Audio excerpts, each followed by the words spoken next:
You're watching the three-time NCMPR Medallion Award-winning Studio Bergen.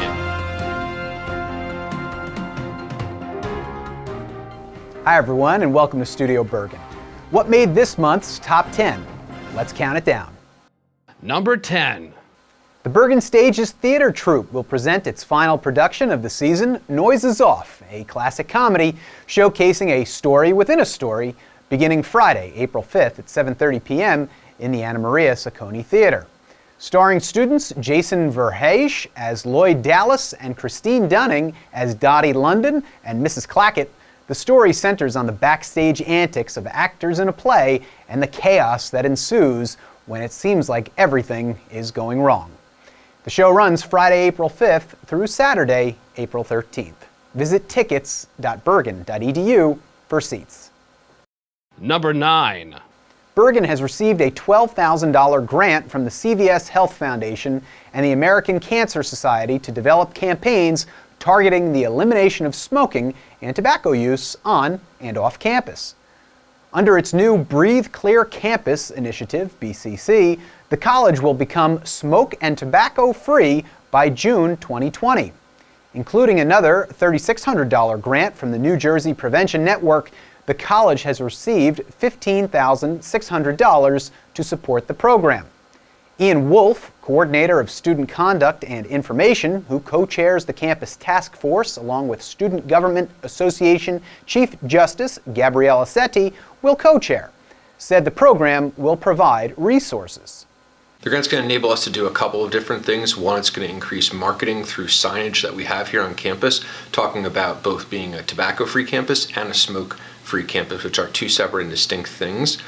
In addition, it's also going to allow us to have over-the-counter products for cessation, for encouraging people to stop smoking or consuming tobacco if they're consuming in different ways. Although the college banned smoking on campus in 2007, the rise of e-cigarettes and other tobacco delivery devices have prompted institutions to create new efforts for helping students understand the dangers of smoking, tobacco, and nicotine, with the goal of educating young people. Going from one generation to the next really has reduced the amount of typical traditional cigarette smoking, but I think what's replaced that is a lot of use in e-cigarettes. So if we're able to educate our students from a prevention standpoint and then a cessation standpoint if they are currently using product through a policy lens, I think that that's the best way to accomplish this here at Bergen Community College. Number 8. The Center for Peace, Justice, and Reconciliation and Center for Veteran and Military Affairs have begun to mobilize a $100,000 grant awarded from the National Endowment for the Humanities to launch programs that will support the community at large. An open-ended discussion series on military literature, No Man's Land, Dialogues on the Experience of War, will launch Thursday, April 4th at 6 p.m. in room C325 at the college's main campus. Future sessions will take place Thursday, April 11th and Friday, April 19th at the same time and place. All events are free and open to the public. We'll profile the program in next month's episode. There are approximately 150 self-identified student veterans enrolled at Bergen and more than 31,000 veterans who live in Bergen County, according to the U.S. Census Bureau. Number 7. Won-Jun Kang, a business administration student, has been named an Oberndorf Lifeline to Completion Scholar by Phi Theta Kappa Honor Society and has received a $1,000 scholarship. He is the first Oberndorf scholar in Bergen's history. The scholarship, which is named for benefactors Rosemarie and Lou Oberndorf, helps PTK members overcome unanticipated financial barriers preventing their completion of their first college credential, associate degree, or certificate. Kang is one of only 7 students selected internationally to receive the award. When I was reading through the Phi Theta Kappa website, all those bullet points that tell you what you need to do or what you need to have to apply, just all of them applied to me. And I felt I could probably write a really good essay. I could probably write a really good application for this. And I think it turned out good. I was so blown away. The other students who received it were on social media, Twitter, Facebook, Instagram, posting everything, and I didn't receive anything, so I thought, maybe I didn't get it, and I was totally fine with that. There's so many students who apply. It's a very competitive scholarship. And I remember getting the email a day late, and they said, "Oh, I don't think it went through to your school email, so we just send it to your personal." And I was like, that's so good. Kang manages his own public speaking and coaching business. When he was 16, he started teaching public speaking at his local library. He teaches public speaking and debate once a week in sessions to more than 200 students of all ages. Number 6. One of the most important programs launched for community colleges in some time, the tuition-free Community College Opportunity Grant Initiative, has now closed registration for its pilot semester. And although final numbers are still being tallied, so far, more than 300 students have been able to take advantage of the last dollar program and enroll tuition-free here at Bergen. That number doesn't include hundreds more students who enrolled at the college because of the program and didn't end up requiring its funds due to other federal and state aid programs. One student who did benefit is Lindsay Nanja.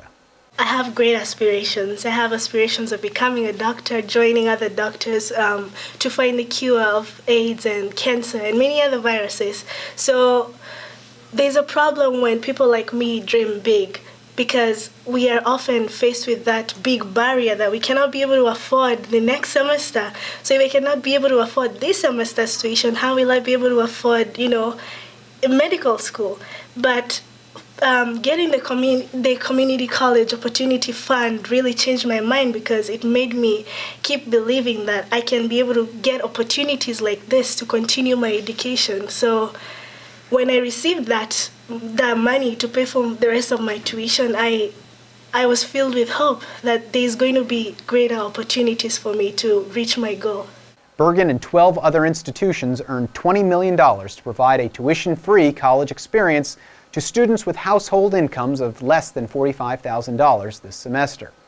Governor Phil Murphy has included funds for an expansion of the program to all 19 community colleges in the state's 2019-20 fiscal year budget. Number 5. It's open house season at Bergen. The comprehensive campus-wide event for prospective students and their families will take place Thursday, April 25th from 3:30 to 7 p.m. at the main campus at 400 Paramus Road. Featuring demonstrations, workshops, tours, attendees can RSVP by visiting bergen.edu/openhouse. Number 4. For students already enrolled at the college, and new students for that matter too, registration for summer and fall classes at the state's #1 institution for associate degree graduates has now opened as well. Summer classes, which are always popular with four-year schools throughout the country, include general education requirements such as English composition, general biology, and statistics, ideal for transfer to many four-year colleges. Students can select from 4 different sessions of day and evening options, while the institution's in-county tuition rate of $146.50 per credit provides an affordable alternative to four-year schools. To register, visit bergen.edu or the college's locations in Paramus at 400 Paramus Road, Lyndhurst at 1280 Wall Street West, and Hackensack at 355 Main Street. Number 3. When the college's classrooms clear out for spring break, you may think that the institution sits idle, but that's not the case at all. The college remains open and staff continue with their responsibilities, albeit with considerably less student activity. In previous years, the Staff Senate sponsored an event to bring employees together for a day of conversation and camaraderie during this time. But this year, the staff participated in an entirely new initiative, spearheaded by the Staff Senate and the Division of Continuing Education, Corporate and Public Sector Training, aiming an event providing professional development opportunities, according to Staff Senate leader, Dr. Dorit Beckman. It really gives us the opportunity to take our time and provide these training opportunities for staff that they wouldn't normally have time for. From there, the Senate worked with continuing education to develop classes on topics such as communication, project management, and even stress relief. Executive Director of Continuing Education, Christine Gillespie, said the program helped the college address strategic priorities. Professional Development Week has been a wonderful opportunity for a number of areas of the college to collaborate together to put together a staff development week that's in a new format. This new format actually supports two of the president's and the institution's strategic goal to reimagine human talent and also to implement and update our technology infrastructure. Feedback from attendees was glowing. We're learning that we are more alike than we are different, and we are learning that we have a lot of similar values in the workplace. The session was great in terms of describing how to have good communication and how to go about resolving conflict. Communication is all about building trust, permissions, coordination, and all those things rest upon generosity, and it's an art.